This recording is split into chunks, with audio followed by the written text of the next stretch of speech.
Astaghfirullah. Alhamdulillah wassalatu wassalamu ala Rasulillah wa ala alihi wa sahbihi wa mawalah. Wala haula wala quwata illa billahi wa ba'du. Alhamdulillah, pada malam ini kita kembali bisa duduk kembali untuk talabul ilmi walaupun menggunakan media Jabal Uhud. Salawat dan salam tak lupa kita aturkan kepada yang mulia Nabi kita, Nabi besar Muhammad sallallahu alaihi wa ala alihi wasallam. Kita masih lanjut, masih membahas a'lamul huda, a'immatus salaf minal muhaddithin. Malam kita akan bercerita tentang seseorang yang sangat berjasa dalam Islam dalam menyebarkan hadis Nabi sallallahu alaihi wasallam. Siapa dia?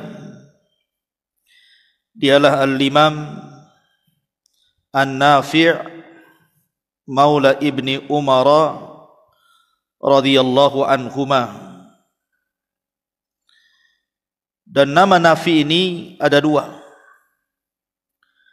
Ada Nafi dari salah satu 10 sahabat yang 10 dari ahli qiraah. Nafi juga namanya. Dan riwayat yang paling masyhur adalah riwayat Warash dan Qalun. Itu diambil dari Nafi'. Jadi Qalun an-Nafi' atau Warash an-Nafi'. Dan nanti saya jelaskan siapa Nafi yang memang pakar qiraah. Tapi yang saya ingin ceritakan yang lebih panjang adalah Nafi' Maula Ibni Umar radhiyallahu anhuma, salah seorang dari pemimpin tabi'in di Madinah Al-Munawwarah, dan dia adalah salah satu perawi hadis yang sangat thiqat, yang telah menyebarkan hadis-hadis dari Abdullah bin Umar radhiyallahu anhuma, dan Abdullah bin Umar radhiyallahu anhuma mengambil dari Nabi sallallahu alaihi wasallam. Artinya dia masuk pada generasi kedua tabi'in. Siapa Nafi ini? Nasabnya majhul. Tidak dikenal siapa keluarganya. Karena Nafi ini adalah seorang budak yang dibeli oleh Abdullah ibn Umar ketika Islam melakukan, maka kemudian dimenangkan oleh Islamlah Abdullah ibn Umar melihat ada anak kecil. Ada anak kecil. Akhirnya kemudian Abdullah ibn Umar membeli anak kecil itu dan dibawa pulang ke Madinah. Dan sampai dia besar, hidup di lingkungan sahabat Nabi sallallahu alaihi wasallam Abdullah ibn Umar. Dan Abdullah ibn Umar memberi nama Nafi' Maula Ibni Umar radhiyallahu anhuma. Kenapa disebut Maula? Ketika Abdullah bin Ja'far radhiyallahu anhu hendak membeli Nafi dari Abdullah bin Umar dengan harga yang sangat tinggi, maka akhirnya kemudian Abdullah bin Umar datang kepada istrinya dan mengatakan, Abdullah bin Ja'far mau membeli budak kita. Kita kasih atau tidak? Kata istrinya, berapa harganya? Kata Abdullah bin Umar, sekian dan sekian, sangat tinggi sekali. Kata istrinya, kenapa kau tidak jual saja? Itu kan harga yang fantastis. Ingat, salah satu sifat Abdullah bin Umar, kalau dia mencintai sesuatu, maka apa yang dicintainya langsung diinfakkan. Karena dia mengamalkan ayat Al-Quran, lan tanalul birra hatta tunfiqu mimma tuhibbun.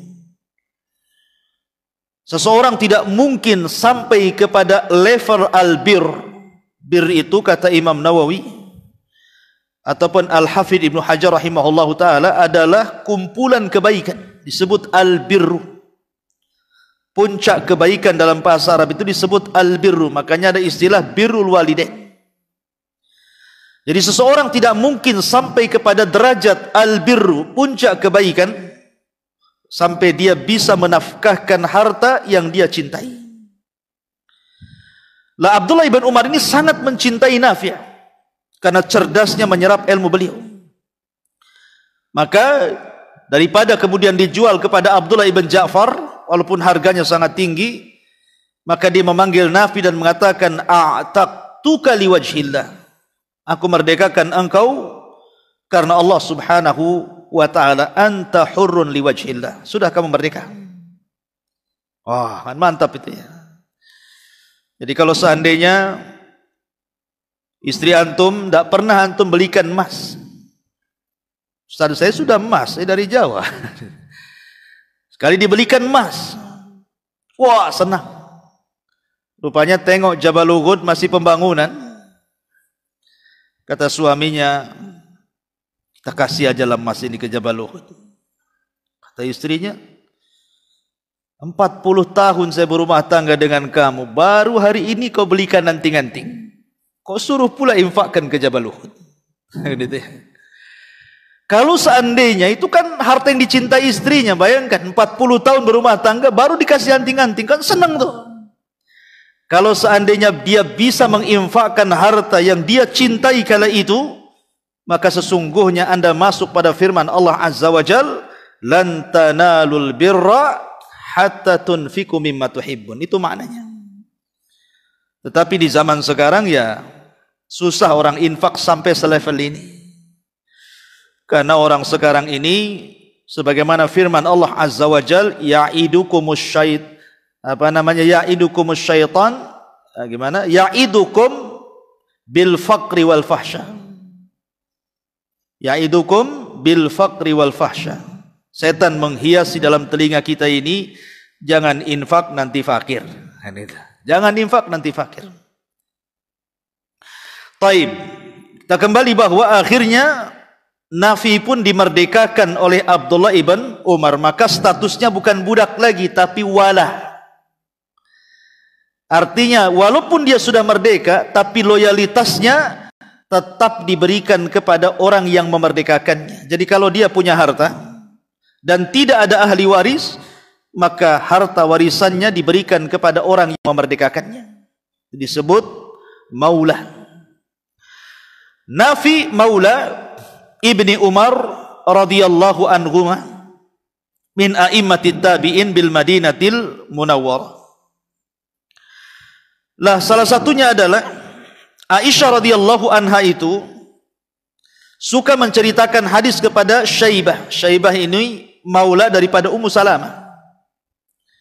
Dan Syaibah ini suka dengan Nafi' dan selalu mendoakan untuk keberkahan hidupnya. Dan subhanallah, Nafi' akhirnya hidup bersama seorang sahabat yang tidak dikenal ada keinginan dunia sama sekali, Abdullah bin Umar. Sampai ketika Abdullah bin Umar berkumpul dengan anak-anak sebayanya, bercerita tentang cita-cita. Yang lain mengatakan saya ingin jadi raja, yang lain mengatakan saya ingin jadi khalifah, yang lain mengatakan saya ingin menikah wanita paling cantik. Ketika Abdullah bin Umar ditanya, kalau cita-citamu apa wahai Abdullah bin Umar? Dia mengatakan, atamanna an akuna min ashabil jannah. Aku hanya bercita-cita ingin masuk surga saja. Nah, itulah sederhana cita-citanya tapi mantap gitu ya.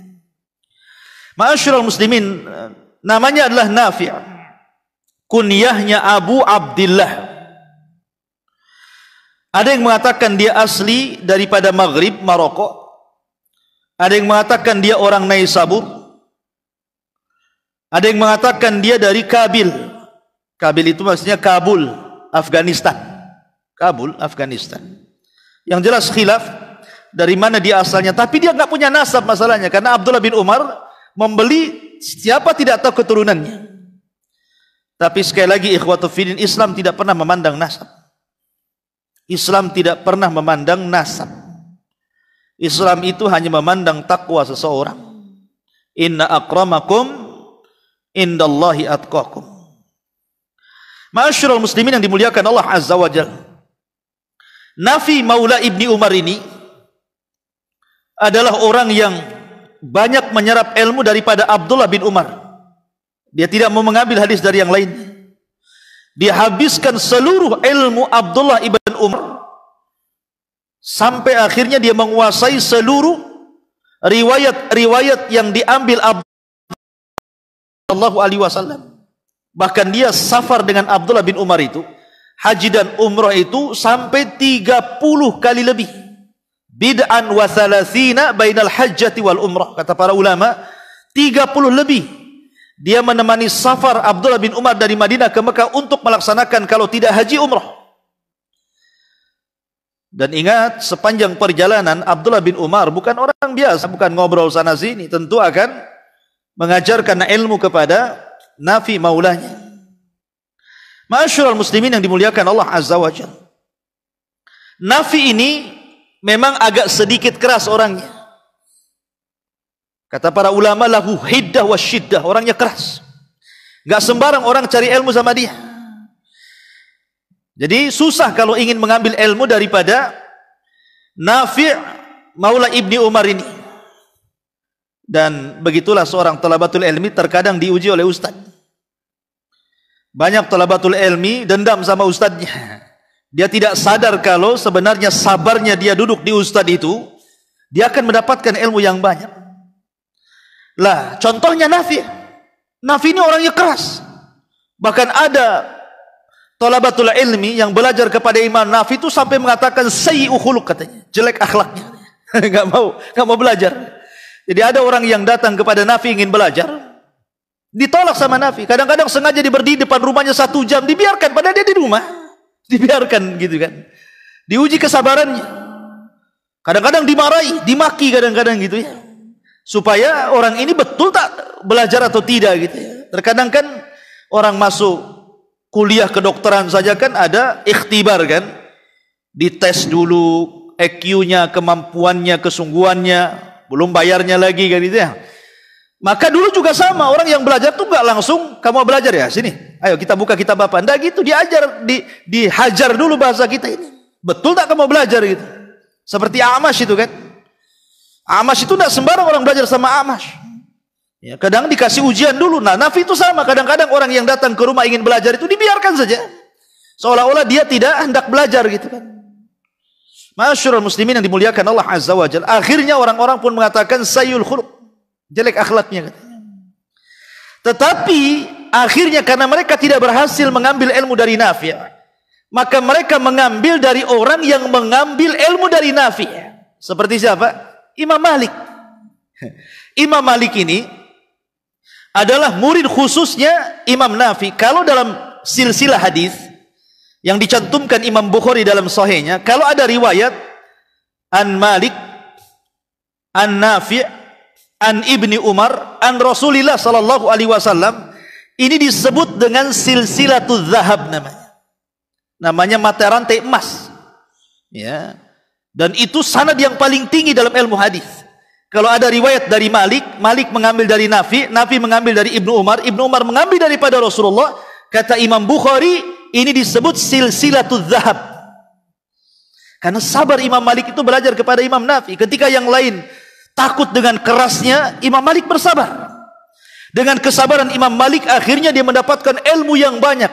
Sehingga murid-murid yang tidak berani datang kepada Imam Nafi', mereka ngambil dari Imam Malik. Gitu ya. Makanya Imam Syafi'i rahimahullahu ta'ala menyebutkan dalam sebuah kitab diwan, sebuah syair yang luar biasa. Apa kata Imam Syafi'i?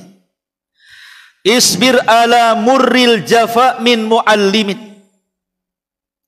fa inna rusubal ilmi fi nafratihi, wa man lam yaduk murra ta'allumi sa'atan tadarra'u dhulla jahli tula hayati, wa man fatahu ta'limu waqta syababihi fakabbir alaihi arba'an liwafatihi, Wadzal fata wallahi bil ilmi tuqa idza lam yakuna la i'tibara li dzatihi.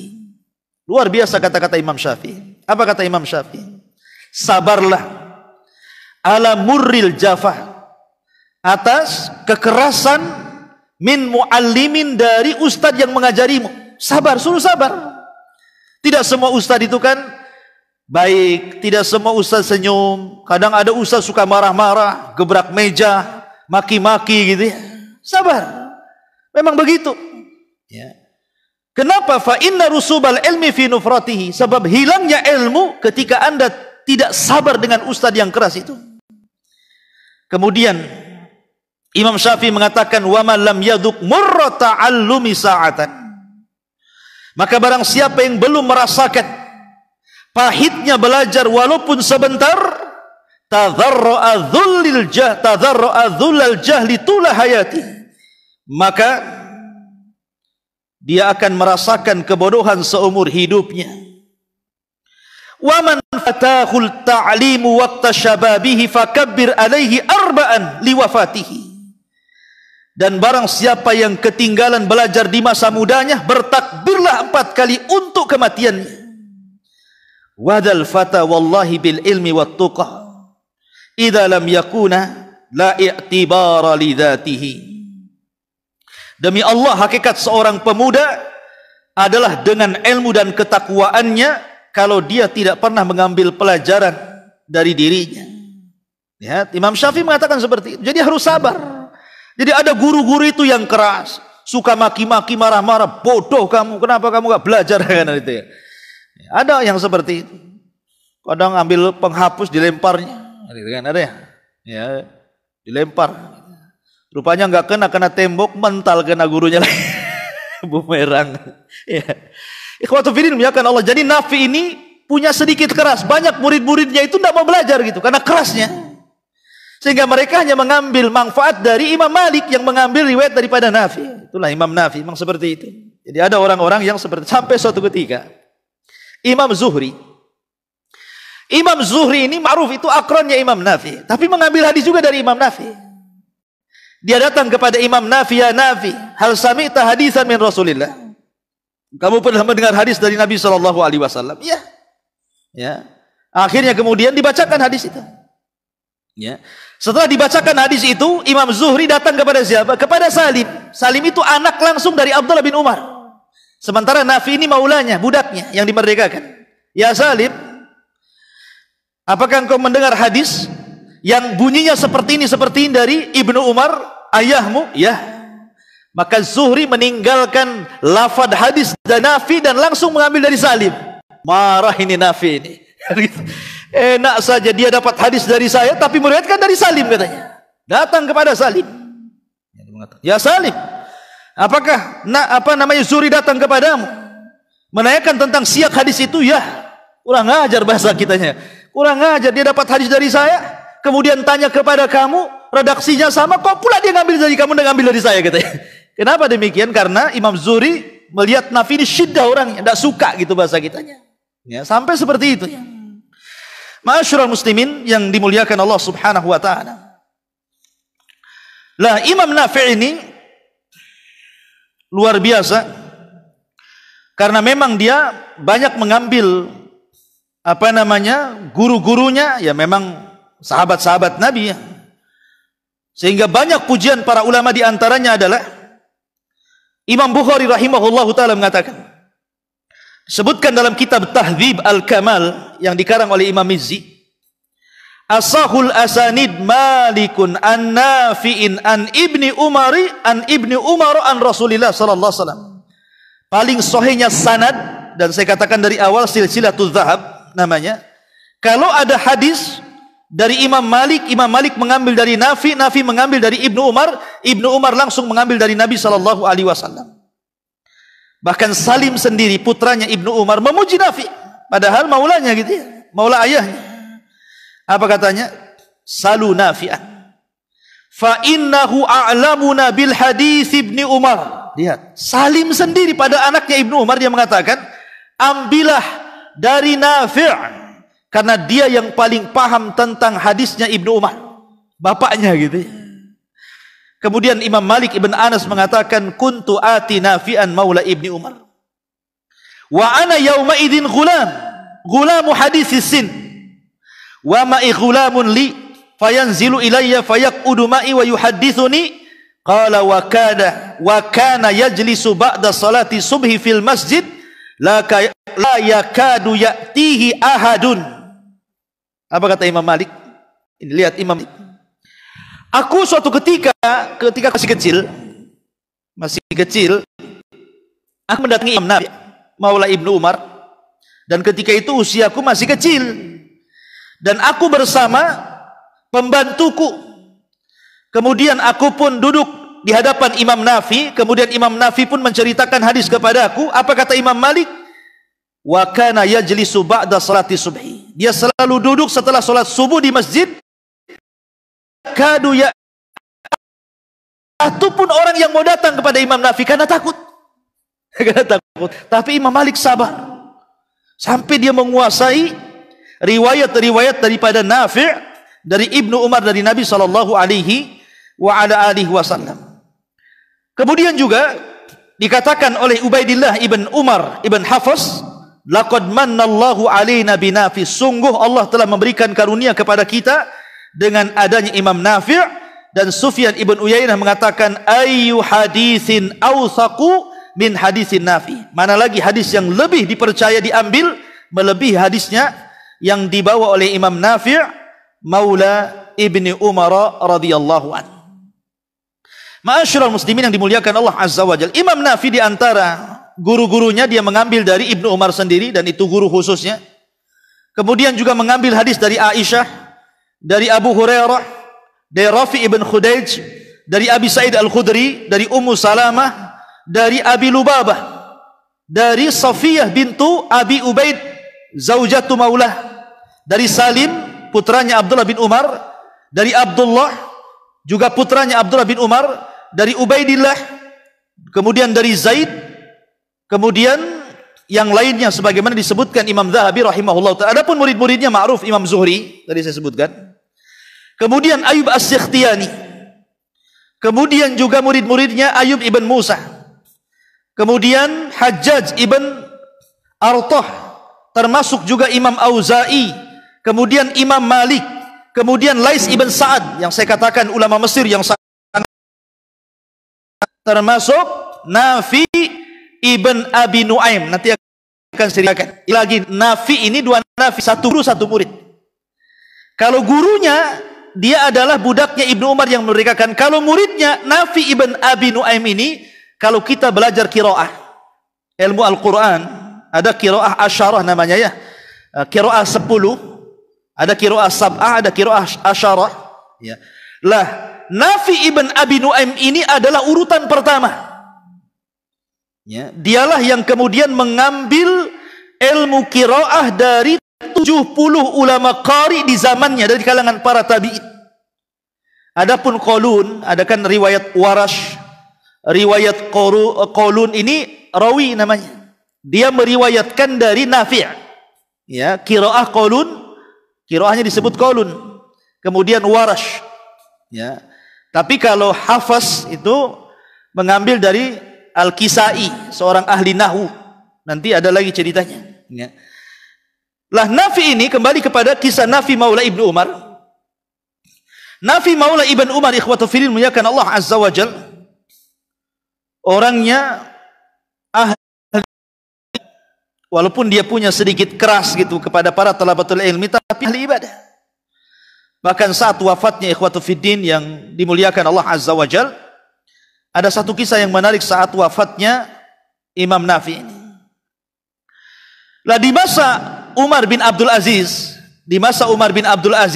Nafi ini sempat diutus oleh Umar bin Abdul Aziz untuk menjadi guru besar ke Mesir. Jadi mengajari sunnah-sunnah Nabi sallallahu alaihi wasallam. Dia duduk setelah subuh di masjid mengajarkan manusia sampai terbit matahari. Ya. Kemudian Umar bin Abdul Aziz mengantarkan sedekah. Jadi ngirim gajinya setiap bulan kepada Nafi'. Akhirnya kemudian setelah sekian tahun Kemudian ketika kekuasaan sampai kepada Hisham ibn Abdul Malik, disinilah kemudian wafatnya Imam Nafi. Lah ketika itu Imam Nafi saat sakaratul maut, dikatakan kepada Imam Nafi, karena ketika itu Nafi menangis saat hendak meninggal, Imam Nafi menangis. Jadi orang-orang di sekitarnya mengatakan, ya Nafi', ma yubki, apa yang membuat anda menangis? Maka kata Imam Nafi, tadzakartu bi Mus'ab ibn Umar. Aku teringat dengan Mus'ab ibn Umar. Mus'ab ibn Umar itu orang yang pertama kali diutus Rasul berdakwah di kota Yathrib sebelum jadi Madinah. Dan disebabkan Mus'ab inilah dua pemimpin kabilah Khazraj dan Aus masuk Islam. Sa'ad ibn Rabi', kemudian Sa'ad ibn Ubadah. Ya. Sa'ad ibn Rabi' dan Sa'ad ibn Ubadah. Kemudian ditanya, kenapa engkau ingat kepada Mus'ab bin Umar? Mus'ab bin Umar itu kan meninggal muda. Ini kafannya pendek, kalau ditarik ke kaki nampak kepala, ditarik ke kepala nampak kaki gitu. Mus'ab bin Umar ini akhirnya ditarik ke kepala, kakinya ditutup daun. Ya kan? Lah ma'asyiral muslimin yang dimuliakan Allah Azza wa Jalla. Lah salah satu yang dimerdeka yang menjadikan sebab masuk Islam Mus'ab bin Umar ini siapa? Sa'ad ibn Ubadah dan Sa'ad ibn Mu'ad. Lah salah satu daripada pemimpin Aus, Sa'ad ibn Mu'ad ini ketika meninggal dunia bergegar arsy Allah. Ya, arsy Allah itu bergoncang sampai 70.000 malaikat turun menyaksikan jenazah Sa'ad ibn Rabi ini. Katanya Nabi SAW, kalau seandainya ada orang yang selamat dari himpitan kuburan, la najas Sa'd ibn Ubadah, tentu akan selamat Sa'ad ibn Ubadah ini.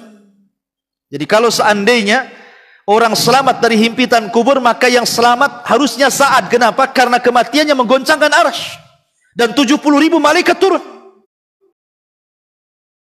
Tak selamat.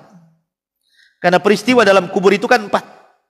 Pertama, himpitan kuburan, semua orang pasti dihimpit, di mana tanah akan kemudian menyempit sampai merapat.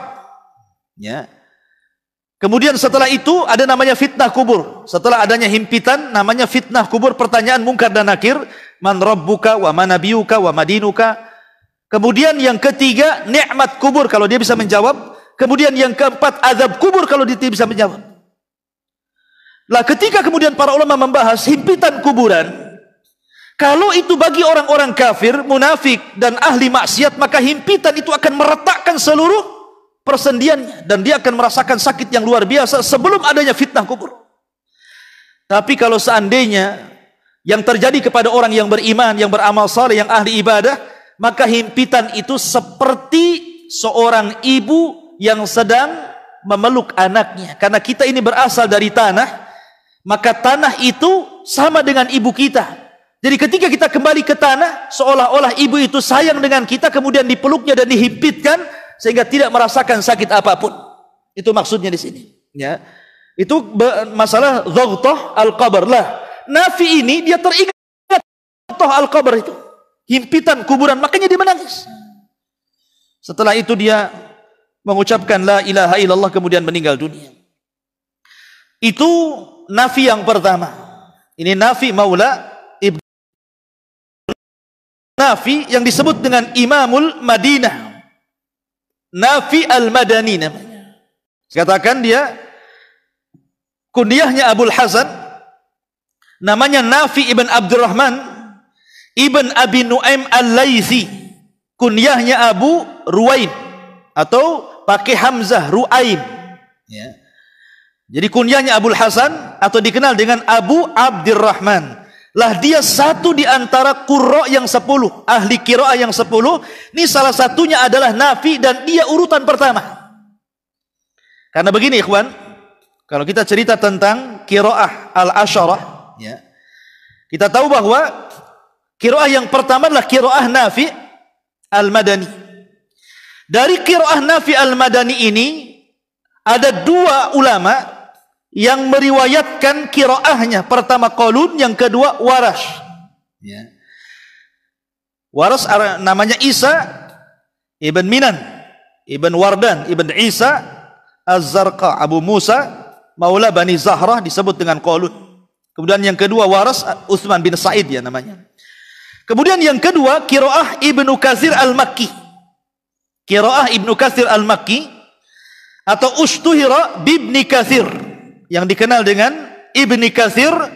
Dia pun mempunyai dua rawi, ya sama dengan Nafi'. Kemudian yang ketiga Qiraah Abi Amr Al-Basri. Qiraah Abi Amr Al-Basri atau Ushtuhira bi Abi Amr Al-Basri. Dia pun punya riwayat, ya, dua orang juga, ya. Kemudian juga yang keempat ya, Qiraah Ibni Amir Asy-Syami atau dikenal dengan Ibni Amir Asy-Syami. Dia pun punya riwayat dari Hisham dan Ibu Dakwan. Kemudian yang kelima ada Qiraah Asim Al-Kufi. Lah Asim Al-Kufi ini punya riwayat juga, ya salah satunya adalah riwayat Hafs an riwayatin Hafsin, kan itu ya, ada sering dengar. Kemudian Syu'bah, kemudian Khalaf ibn Hisham. Kemudian juga ada Qiraah Al-Kisai atau dikenal dengan Al-Imam Al-Kasai, punya dua riwayat juga, Hafs ibn Umar Ad-Dauri dan Abul Haris Al-Laythi. Kemudian qiraah yang selanjutnya qiraah Abi Ja'far Al-Madani atau dikenal dengan Abi Ja'far Al-Madani, dia pun punya rawi dua. Kemudian qiraah Ya'qub Al-Hadrami, dia pun punya rawi dua, ya. Kemudian qiraah Khalaf, ya, qiraah Khalaf Al-Ashir atau dikenal dengan Khalaful Ashir, dia pun punya dua rawi. Jadi masing-masing rata-rata punya rawi. Tapi Nafi ini urutan pertama karena ia yang masyhur, qiraah Qalun dan Warash. Ya, ada juga Hafs gitu ya. Lah dia alimnya qiraah di Madinah. Ini beda, Nafi ini muridnya, kalau tadi kan gurunya ya. Lah subhanallah ikhwan, ini Imam Nafi Al-Madani, ahli bahasa ini, subhanallah. Dia punya kulit itu hitam betul. Ya, hitam negro.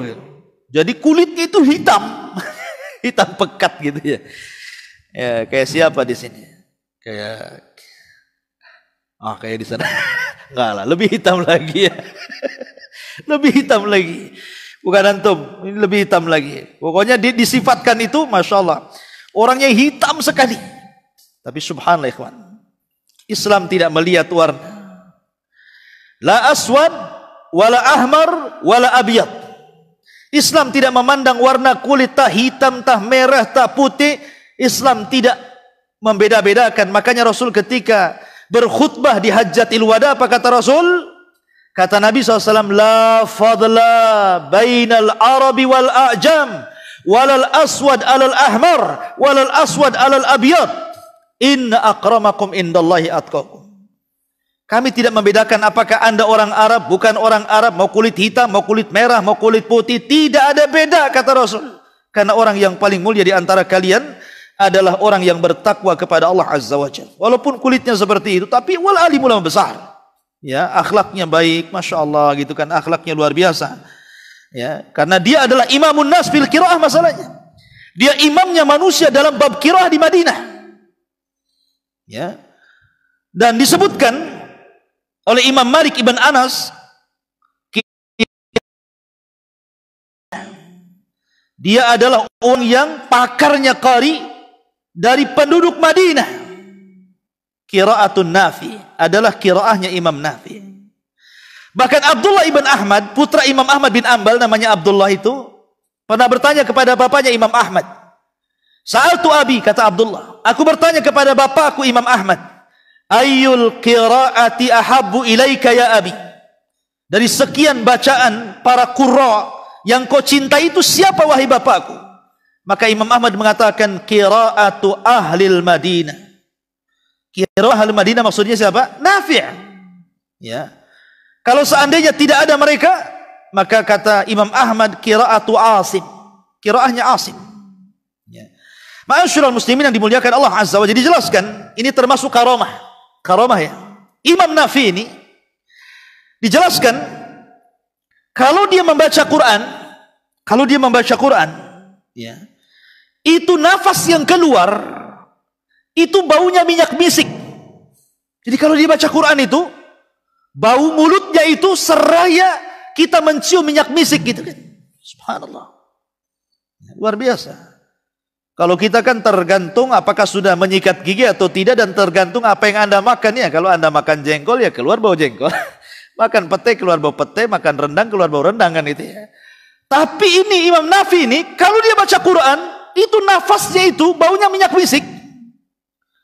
Akhirnya orang bertanya kepada Imam Nafi ini, atatayyab kullama qa'adta taqra atau tuqri an-nas?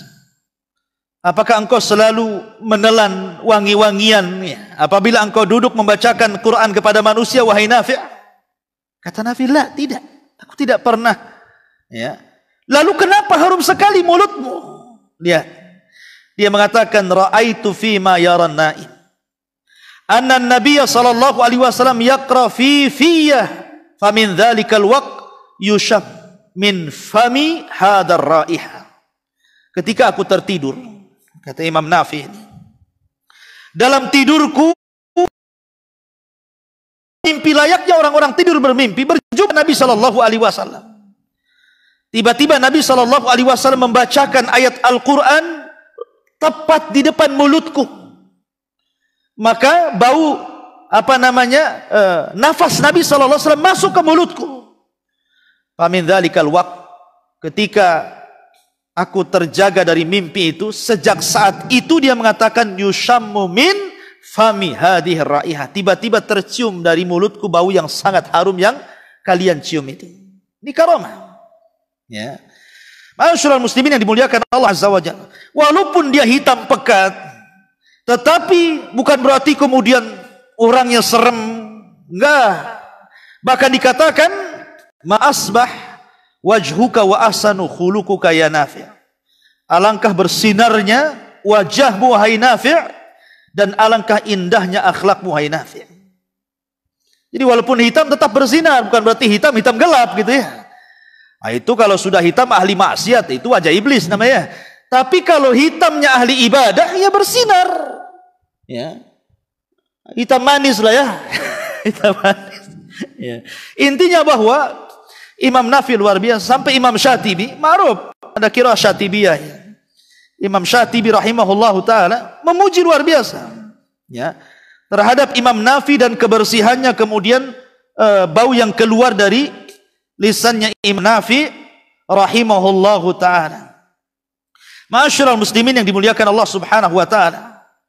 Adapun meninggalnya Imam Nafi, subhanallah, ketika dia ditakdirkan Allah Subhanahu wa taala meninggal dunia, Nafi ibn Abi Nuaim di Madinah Munawwarah ya, pada tahun 169 Hijriah, ada yang mengatakan 170 Hijriah. Jadi ketika dia hendak sakaratul maut, dia kumpulkan seluruh anak-anaknya. Kemudian anak-anaknya ngomong sama bapak Imam Nafi ini, ausina ya abi, kau hendak meninggal dunia, berikanlah wasiat kepada. Karena sunnah hukumnya orang yang sedang ihtidar memberikan wasiat. Makanya kalau orang tua kita Allah takdirkan sakit parah, maka sebelum sakit itu tanya orang tua kita, Bu, Pak, punya wasiat enggak? Itu maksudnya, ada wasiat enggak? Kalau orang tua yang saleh tentu seperti wasiatnya siapa? Umar bin Abdul Aziz. Umar bin Abdul Aziz berwasiat kepada anak-anaknya apa? Ihfadillah yahfadka. Jaga Allah, Allah menjaga kamu. Ya, itulah wasiatnya. Ya. Jangan seperti orang-orang awam. Pak, ada wasiatnya, teruskan permusuhan kita dengan tetangga. Kurang ajar nih. Nah, jadi bukan seperti itu, wasiatnya yang baik-baik. Makanya Imam Nafi ibn Abi Nuaim dia mengatakan kepada anaknya, membacakan firman Allah Azza wa Jalla surah Al-Anfal ayat 28,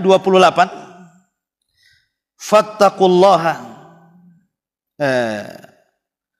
ayat 1 ya, fattaqullaha wa aslihu dzata bainikum wa atiullaha wa rasulahu in kuntum mu'minin. Bertakwalah kepada Allah, wa aslihu dzata bainikum, jangan kalian bertengkar, jangan kalian bergaduh, islahlah di antara kalian. Karena terkadang Banyak anak-anak setelah meninggal orang tuanya begaduh kan, gara-gara harta waris, gara-gara macam-macam begaduh. Bahkan terkadang putus silaturahim itu. Makanya dia mengatakan fattakullah, pertama takwa. Maka wasiat terbaik adalah wasiat takwa. Kemudian yang kedua, wa aslihu dzata bainikum, jangan bermusuhan kalian, akur-akurlah kalian. Wa atiullah, taatilah Allah. War rasul, taatilah Rasul. In kuntum mu'minin, kalau kalian orang-orang yang beriman. Setelah dia membaca ayat ini, fadharuhu, tiba-tiba ruhnya dicabut oleh malakul maut dan meninggal membaca ayat fattaqullaha wa aslihu dzata bainikum wa atiullaha wa rasulahu in kuntum mu'minin. Subhanakallah bihamdika asyhadu an la ilaha illa anta astaghfiruka wa atubu ilaik. Allahu ta'ala alam. Assalamualaikum warahmatullahi wabarakatuh.